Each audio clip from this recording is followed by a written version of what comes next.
শুভ অপরাহ্ন। This is me Ayesha Chowdhury from Chowdhury Ayesha's motivational blog. আমার আজকের অতিথি Haley Chowdhury, senior sonologist, Bronx care health system হাসপাতাল, ওয়েস্ট ব্রঞ্জ, নিউ ইয়র্ক। ব্যক্তিগত জীবনে হেলি চৌধুরী 2 সন্তানের স্নেহময়ী জননী, দায়িত্বশীল স্ত্রী। তিনি কঠোর পরিশ্রমী, মেধাবী ও স্বাধীন চেতা নারী। তিনি গণিতে উচ্চতর ডিগ্রি নিয়েছেন। পরবর্তীতে চাইল্ড অ্যান্ড ওমেন রিপ্রোডাক্টিভ হেলথের উপর MPH করেন। যখন তিনি নিউ ইয়র্কে চলে আসেন, এখানে এসে ARDMS সম্পন্ন করেন। এখন আমার কিছু প্রশ্ন থাকবে হেলি চৌধুরীর কাছে। তিনি যেহেতু একজন সিনিয়র সনোলজিস্ট, আমি ARDMS করে এখানে চাকরি করতে কি করতে হবে সেটা আমরা জেনে নিব ওনার থেকে। আসসালামু আলাইকুম। আমাকে আমন্ত্রণ করার জন্য অনেক ধন্যবাদ। এই দেশে এসে আল্ট্রাসাউন্ডের উপর পড়াশোনা করতে হলে আপনাকে ব্যাচেলার ডিগ্রি থাকতে হবে, এবং সেটা আমাদের দেশে ব্যাচেলার ডিগ্রি থাকলেই হবে, বা আমাদের দেশে মাস্টার্স থাকলেও হবে। এবং সায়েন্স আর্টস সেটা কোনো ব্যাপার না, ব্যাচেলার ডিগ্রিটা থাকতে হবে। মানে একজন যদি ব্যাচেলার করে ফেলেন, গ্র্যাজুয়েশন করে ফেলেন, উনি সায়েন্স বা আর্টস থেকে হলেও ARDMS ডিগ্রিটি করতে পারতেন। কোর্সটি করতে আপনার কতদিন সময় লেগেছে? 2 বছরের উপরে সময় লেগেছে। আচ্ছা, এটি কিভাবে ভাগ করা হয়েছে? এই সময়টা কিভাবে ভাগ করা হয়েছে? এখানে 1 বছর আমাকে স্কুলে ক্লাস করতে হয়েছে, একদম ফুল টাইম ক্লাস করতে হয়েছে, আর 1 বছর হসপিটালে ইন্টার্ন করতে হয়েছে। আচ্ছা, যেটাকে আমরা হ্যান্ডস অন ট্রেনিং বলি। মানে 1 বছর আপনি থিওরি ক্লাস করেছেন, আর আরেক বছর আপনি করেছেন হ্যান্ডস অন ট্রেনিং, তারপর আপনার জব হয়ে গেছে। আচ্ছা, এই কোর্স ফিটা সম্পর্কে যদি একটু ধারণা দিতেন আমাদেরকে। আমি যখন অনেক দিন আগে আমি যখন করেছি তখন একটু কম ছিল, বাট বর্তমানে সেটা $40,000। 40,000 US ডলার। এটা কি স্টুডেন্টকে একসাথে পেমেন্ট করতে হয়, নাকি কোনো ধরনের ফ্যাসিলিটিস আছে এটা যেটা মেডিকেল স্কুলের উপর ডিপেন্ড করে। এক এক স্কুলে একটা আছে, বা অনেকেও কেসে করতে পারেন। আবার গভর্নমেন্টের লোনও আছে, সে স্টুডেন্ট লোনও নেওয়া যায়। সেটা ডিপেন্ড করে আপনি কিভাবে আসছেন সেটার উপর স্টুডেন্ট লোনটা নেওয়া যায়। আবার ভাগ ভাগ করেও দেওয়া যায়, প্রতি বছর করেও দেওয়া যায়। আচ্ছা, আপনি যে ইনস্টিটিউশনে কোর্সটি করেছেন সেটার নামটা যদি বলেন। সেটা হলো new York medical career training centre. আচ্ছা, এখানে আপনার কোর্সটি সম্পন্ন হওয়ার পরে আপনার ঠিক কতদিন লেগেছে একটা ভালো হাসপাতালে জব পেতে? এটা আসলে ঠিক এরকম না। এই কোর্সটাতে প্রথমে আপনাকে ফিজিক্সটা পাস করতে হবে, যেটাকে SPI বলে। ওটা পাস করতে হবে। ওটা পাস করার পরে আপনি যে বিষয়ে স্পেশালিস্ট হতে চান সেই বিষয়ে আপনি পরীক্ষাটা দিবেন, কারণ স্কুলে আপনাকে সব বিষয়ে পড়ানো হবে। তো সব বিষয়ে পড়ানো হবে, আপনি যে বিষয়ে স্পেশালিস্ট হইতে চান সেই বিষয়ে আপনি ARDMSটা দিবেন। যেমন মনে করেন OBGYN, জেনারেল, ব্রেস্ট, একটা ভাগ আছে, মাসকুলারস্কেলিটন, আপনি যেটাতে চান সেটাতে আপনাকে পরীক্ষাটা দিতে হবে, পরীক্ষা দিতে এটা পাস করতে হবে। আচ্ছা, আপনি যে এখন হাসপাতালে কাজ করছেন, আপনাকে ঠিক কত ঘন্টা ডিউটি করতে হয়? হসপিটালে কাজ এটা আসলে এরকম না যে যেভাবে চায়। কেউ যদি মনে করে সে ফুল টাইম কাজ করবে, সে ফুল টাইম করবে। কেউ যদি মনে করে সে পার্ট টাইম করবে, পার ডিয়াম করবে। তার নিজের অনেক ধরনের সুবিধা আছে। আচ্ছা আচ্ছা, এখন যারা কাজ করছে একদম প্রথম দিকের কথাই যদি আমরা বলি, মানে পাশ করার সাথে সাথে অভিজ্ঞতা ছাড়া যারা কাজ করে, ওনাদের পেমেন্ট সিস্টেমটা আওয়ারলি কিভাবে হয়? আমি আসলে অন্য সিটির কথা বলতে পারি না। তো নিউ ইয়র্ক সিটিতে হলো যে আপনার লাইসেন্স যদি থাকে তাহলেই আপনাকে $40 আওয়ার দিতে হবে। আচ্ছা আচ্ছা, সেটা সময়ের সাথে সাথে সিনিয়রিটির সাথে সাথে সেটা অবশ্যই বাড়বে। আচ্ছা, এছাড়া আর অন্যান্য কি সুযোগ সুবিধা রয়েছে এই হাসপাতালে? আপনি যে কাজ করছেন, আপনার হসপিটাল আপনাকে আর কি প্রোভাইড করে? আসলে হসপিটালের ফান্ড, প্রভিডেন্ট ফান্ড, গ্র্যাচুইটি, এগুলো তো হসপিটালের আছেই। হলিডে, তারপরে লিভ, বিভিন্ন ধরনের leave, annual leave, sick leave, এগুলো সবই আছে।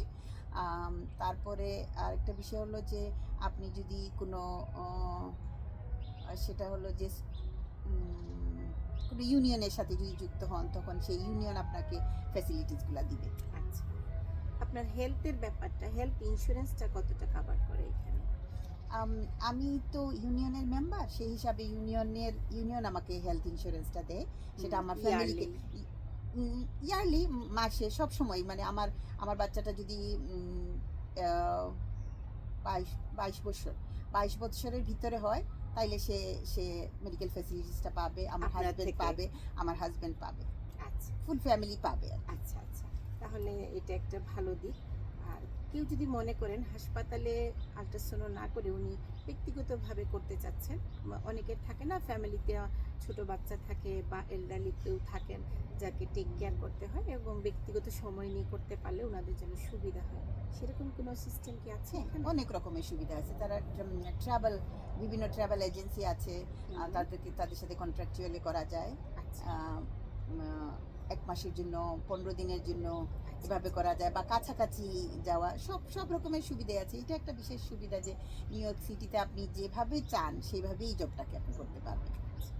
এই এআরডিএমএস পাশ করার পরে আপনার মনে হয় যে আর কি কি স্কিলনেস থাকতে হবে যেটাতে নির্বিঘ্নে কাজ করা যেতে পারে হাসপাতালে?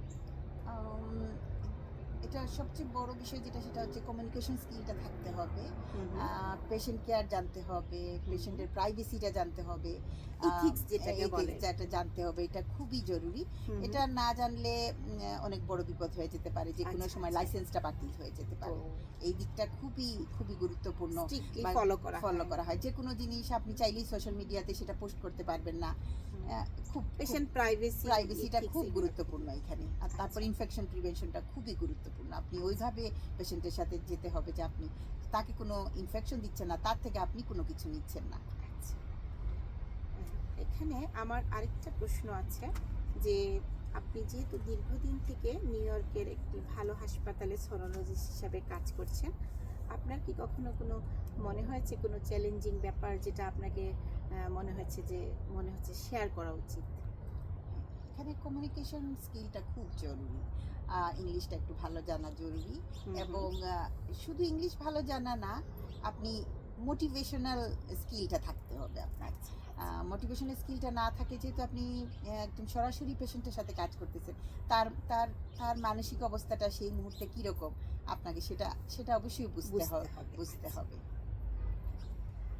আমার খুব আগ্রহ একটা জিনিস জানার, যে আপনি বাংলাদেশে গণিতে উচ্চতর ডিগ্রি নিয়েছেন, এমপিএইচ করেছেন, কম্পিউটারে বেসিক ডিগ্রিগুলো নিয়েছেন, তারপরে আপনি এআরডিএমএস করেছেন। আপনার শিক্ষাগত জীবন অনেক বেশি অনুপ্রাণিত করছে আমাকে, যার কারণে আমি প্রথমেই ভাবছি যে আপনার থেকে জানবো এতটা সাপোর্ট আপনি কিভাবে পেলেন। কারণ মেয়েদের তো একটু সাপোর্টের অভাব হয়, কিন্তু এতগুলা ডিগ্রি নিতে একজনের, আপনি অনার্স করা, মাস্টার্স করা, তাছাড়া এখানেও এসে করেছেন, দেশেও করেছেন, সবগুলা মিলে আপনার কি মনে হয় কোন সাপোর্টটা আপনাকে বেশি অনুপ্রাণিত করেছে? বেসিক্যালি আমার ফ্যামিলি সাপোর্টটা সবচেয়ে বড় জিনিস। আমার মা বাবা ওনারা সবসময়ই এত বেশি সাপোর্ট দিয়েছেন যে যে আমি সবসময় বাইরে পড়াশোনা করেছি, ইউনিভার্সিটিতে হোস্টেলে থেকেছি, এইভাবে এইটা আমার পড়াশোনার খুব অনুপ্রাণিত করেছে। এবং আমার বিয়ের পরে আমি যখন আমার এমপিএইচটা করলাম, এবং আমি অনেকগুলা দেশে গিয়ে অনেকগুলা সার্টিফিকেটের কোর্সও করেছি আমার অর্গানাইজেশন থেকে।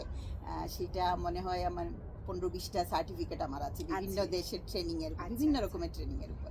তো সেটাতে আমার হাজব্যান্ড আমাকে অনেক হেল্প করেছেন, যেহেতু আমার বাচ্চা তখন ছোটো ছিল, উনি টেক কেয়ার করেছেন। আমি অনেক সময় 15 দিন 20 দিন গিয়ে বিভিন্ন দেশে গিয়ে ওখানে করতে পেরেছি। তো সেখানে সে আমাকে সহযোগিতা করেছে। বাট একটা কথা না বললেই না, আমি যখন নিউ ইয়র্কে আসছি, সেটা একদম নতুন দেশ, নতুন বিষয়। তো সেখানে আমার ইমিডিয়েট ছোট যে বোনটা, ওর মাধ্যমেই আমি আসছি এই দেশে।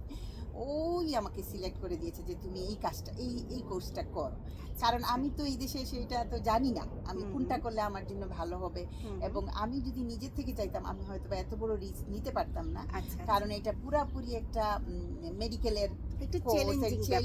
এটা হলো গিয়ে, এটা হচ্ছে যে আপনার অ্যানাটমি জানতে হবে, ফিজিওলজি জানতে হবে, প্যাথোলজি জানতে হবে। কিন্তু আমি এমপিএইচ করেছি, এমপিএইচটা ডিফারেন্ট, এটা হচ্ছে পাবলিক হেলথ।